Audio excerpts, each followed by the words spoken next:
Moving on to item 2, roll call. Bianca is excused. Nicole Pius, yes. Victoria Fine here. Chelsea Jordan. I'm just checking if she's present. Anne Marie English Nicole. Yes. Julia Red.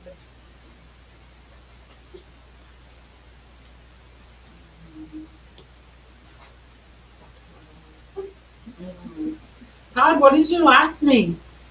Oh, that's he.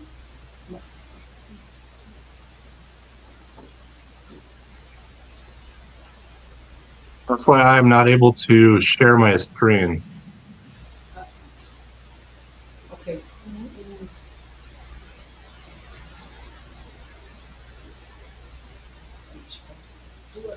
Mm.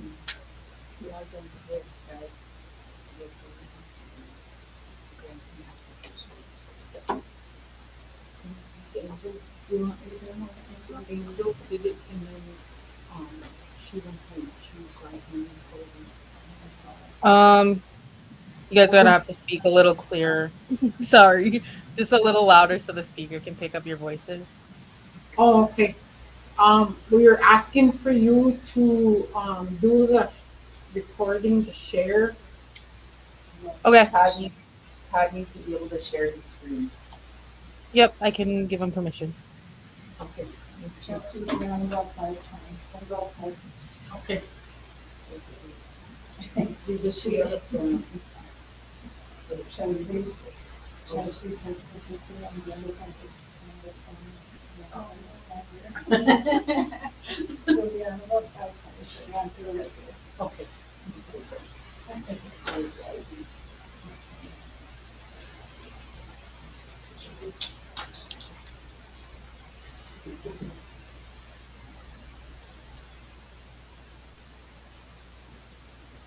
So we're moving on to 3. We're gonna do the prayer. Ako Jay, manududa ako ng mga sema, pagkanawa ko awe, dito kagi ko en mudo, ikwe kung sinikaz mo ko ng duday mo bashin ng uji, dito chwela ng mga bijay, dito kakali ko kaji ng kogi, dito chwela ng mga wahab ng jaw ng magpagdawal, way ng iskimi, kumus, sinama ng doon, Magay King, Many vegetable dishes topping it, and the chicken mama king, sini,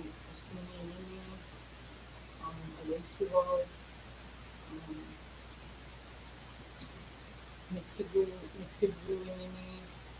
chicken mama, and then Jai, and the chicken mama, the Buji, and the Nasi, and the Indulging, to the chicken,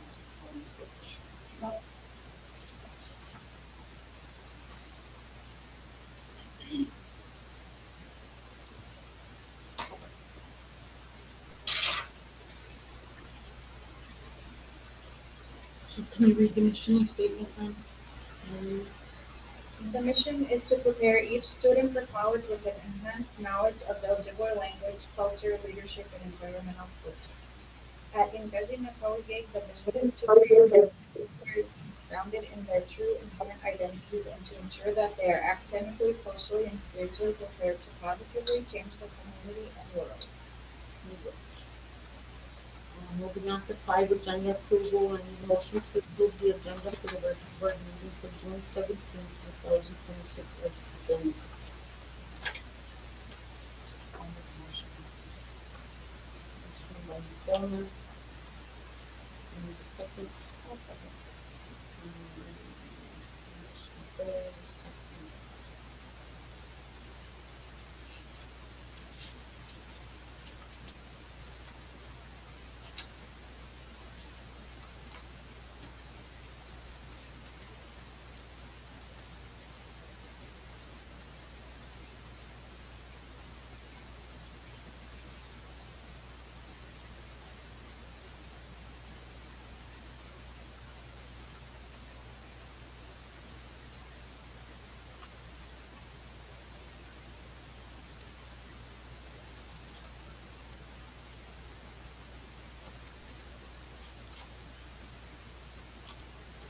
Any discussion?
I had one for the May 20th, the board agenda.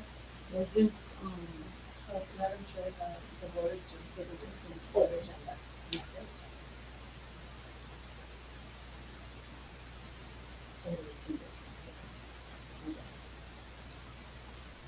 no discussion, going for the vote, and then English to vote. Thomas Perez.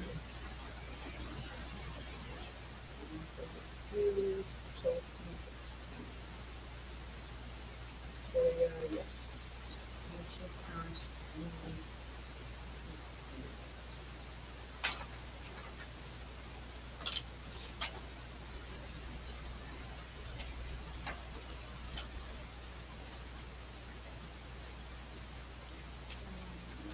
Moving on to 6, new business review of the regular board agenda. Okay, the one I put on, so, the board has questions that can come from the execution, so questions about the agenda. if you have.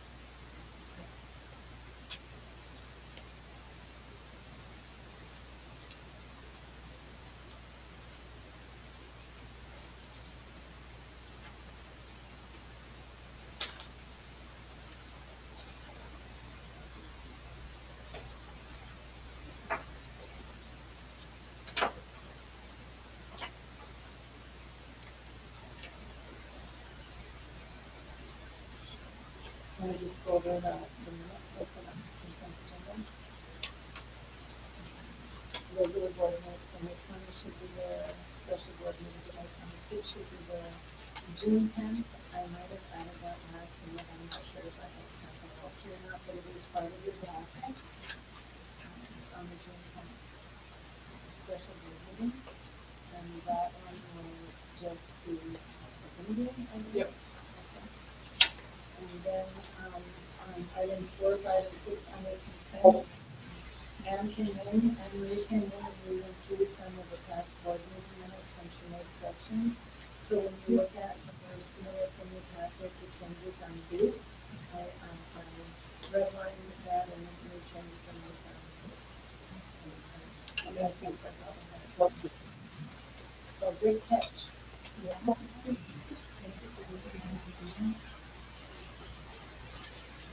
So on the May 20th, I was in the business board. Spears. Wasn't he a guest at the 20th one? Yes, and then you can see, I guess he wasn't listed as a guest, I don't know if he was online. I think he came in. Otherwise, okay, so we'll, Yeah, then they all came in.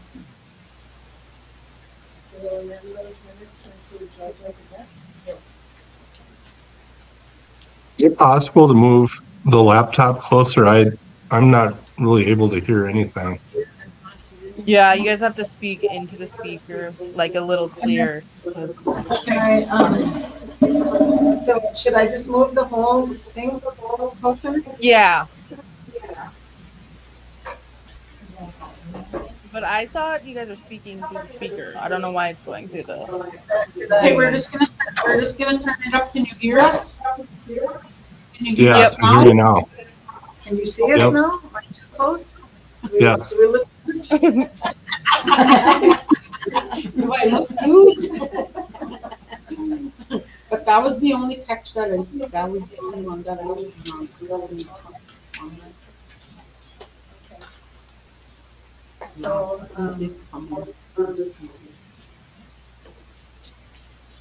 So I'll run a little.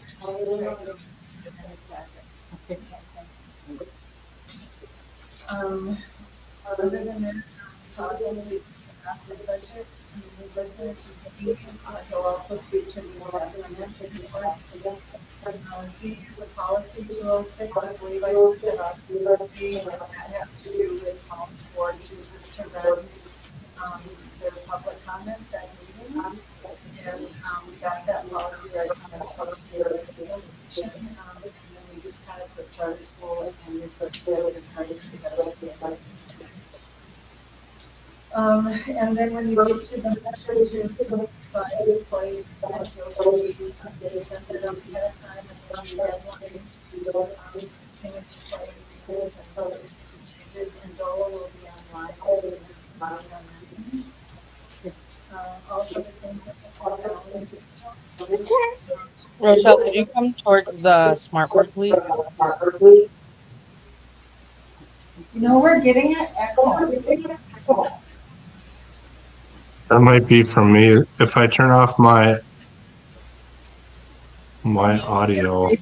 Keep your audio and then you won't have that echo.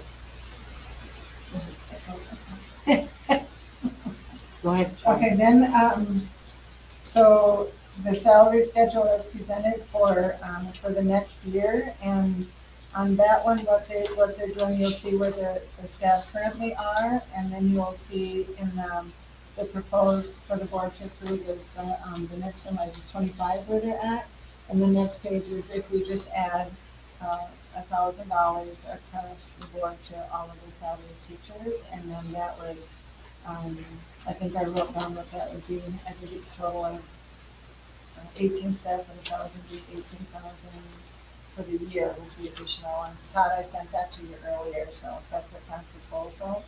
For each staff, and this is just for the, it would be probably like the licensed staff would be like $41 a pay grade or something like that. So, and then we decided to go like just a cash amount and not like a percentage, so that everybody would get the same. And it doesn't matter where you're at, like on the lanes or something. So, and then the next item on there is a motion to approve the support staff pay scale. We put that information in the packet because we wanted you to see, and when we get there, we'll probably talk about it. That's this one. Where the staff currently are right now, and then we put for comparison the 26 Red Lake Public School for those positions and what they get paid and what we get paid. And you'll see the discrepancy even among what we pay our staff. Different people, even though they're doing the same kinds of jobs, are getting paid at different salaries. And then if you compare where they are to the Red Lake Public Schools, we get a significantly higher amount. So when we get to that, we're probably going to recommend, we wanted you to see it, but when we get to that, I think our recommendation is to table that and give us a little bit of time to come up with a pay scale. And I think the recommendation is going to be just to use the Red Lake scale. And if they are currently above that, they would hold until they reach that amount kind of stuff. So anyway, we're thinking of tabling it, and we'll come in with our own pay scale similar to what Red Lake has, and then we'll have a better idea of who's getting paid what. Like you'll see this person right here is currently getting a second year teacher paid, and they're actually a parent. This person right here came in at 31, came in at 31.59, and if you compare that to say a first year, second year at Red Lake, and we don't know how they came to that amount. These people all do the same. Pair 1, 2, and 3 do the same, but you can see that they were all brought in at a different amount. And I don't know the reason for that. And then you'll see what the secretary gets here compared to what a secretary gets here. So we wanted to just show you comparison, and that And like on this one, a night custodian will almost always make a higher amount than like the day because of the night. Like on the state aids that you like at the state job match, you see on nighttime usually a bit little more. And they're probably the least paid on our whole scale, and we don't know the reason for that either. So it just like these people are just given different amounts for the regular training. Except for the pair of ones, they were brought in when they made the change to go all of it. But the rest of them are the same. So we wanted you to see that. So I think what we'll do is recommend when we get to that we'll just table that and allow us to come up with the pay scale. Okay. Item G is, of course, the recommendation and what we're going to do for the executive director. H is the MOU between Endazhi Charter School and Red Lake Accounting.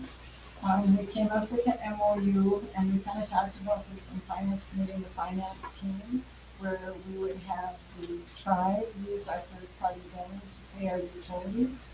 And then we'll always have a monthly accounting of what we have left in our third-party billing to use for other things. So that's the recommendation there. So we sent it over to the tribe. We sent the MOU over to the tribe. And I think Renelle's going to be here, and if you need to, she can speak to that. But they looked it over. They agreed with it. They think it's fine. I think that's the easiest thing to do, and then we'll never have any more of those late payments or threats of disconnect. Right? So we don't want any more of those. Thank you. And then we're using our third-party billing, and we're not using our general fund for that. And then the other one, item I, is a motion to allow Wasabi Commercial School to move into the charter school. We've had conversations with Wasabi. They're, if we offered it, would they be interested? Absolutely, they're interested. So, and now that we're not doing 7-8, we have room. We have a couple of extra classrooms we can move them in there. We think it's a great feeder program to get those early childhood into our kindergarten. And then those early childhood have a good, safe environment. They're in a school environment. They'll learn how to walk in school, how to behave in school, and all of that. So they're excited. So, so that's kind of where that's at. And then the last item J then is we need to do a special meeting on July 1st. We need to seat our appointed member, and then we also need to our year of officers is up at that time, so we'll need to do all the nominations to chair, treasurer, all of that. So that's what would happen there, and then also to assign new committees. Okay, so we'll do that. So that's just a motion to schedule July 1st special just for those reasons.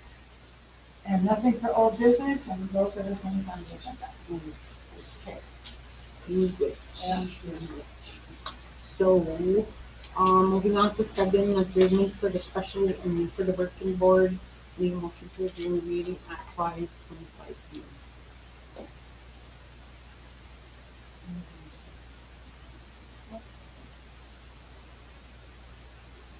Any discussion? Any discussion? Can you still hear me? Any discussion? No discussion. Moving on to the vote.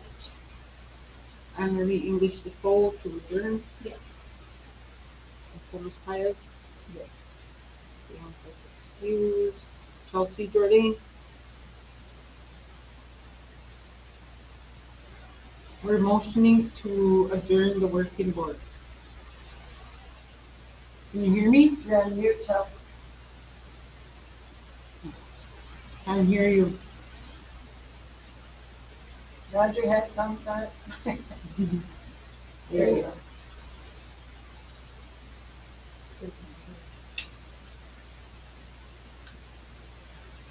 Motion to adjourn?